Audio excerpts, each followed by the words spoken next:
came up here for two reasons. One was because the Gridiron Grace has been great to my family and I. And the other reason is that I've had some fabulous people help me out through some difficult times with my wife's injury and, of course, my injuries. And, you know, the thing is like that movie, you got to play it forward. It's what we're doing here. Mike Ditka's trying to play it forward. I'm certainly going to play it forward. And I think all the participants that come out here and spend their money, we're trying to help out some people that need it. And we can't get the help from the NFL, and we certainly can't get it from our union. So we, as retired players, need to band together and come up with a solution for these problems. We have people dying every day that shouldn't. How do you feel about the next generation in sports, too? I mean, they see the big contract, but they don't see all the other things that don't happen. Well, the problem they have is, you know, the first three draft choices this year, their bonus money was more than what the NFL puts into the pension each year. Just the first three players drafted. And it's just not the players today, it's also the kids today. It's the me generation. It's all about them, and it has nothing to do with anyone else. And that's unfortunate, because what we're trying to do and what we will accomplish is going to benefit them in the end. We've had some great players. Kyle Turley, who's a friend of mine, certainly donated a game check. And we've had some players come forward, step forward, and help us out.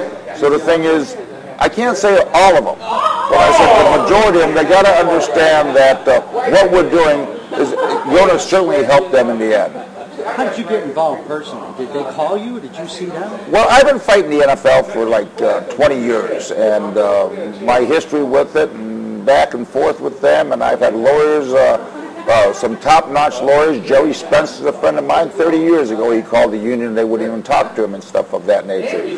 So I've been fighting them, and I have a big history about the disability program and trying to help former players that couldn't get the help from the union. And I've given away a lot of my own money, and before I ended up, my wife's spinal cord injury and stuff set us back quite a bit of money. But I've given it away and helped people out. You know, Mike Ditka told me, he said, you know, it doesn't make a difference how much money you make, but if you make a bunch of money and you don't do something to help people, then what good is it? Well put. Well put.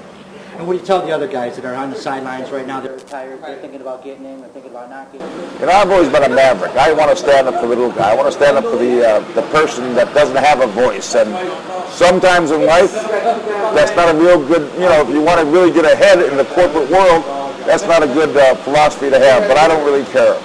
I know the difference between right and wrong, and you got to do the right thing. This feels like the right thing. This is the right thing. It is the right thing. Well, we couldn't thank you enough for your help. I appreciate the Gridiron Greats, and Mike Ditka doesn't have to do it, and a lot of these people don't have to do it, but they're dedicated to it, and it is really, it's really a privilege for me to even be associated with these fine folks.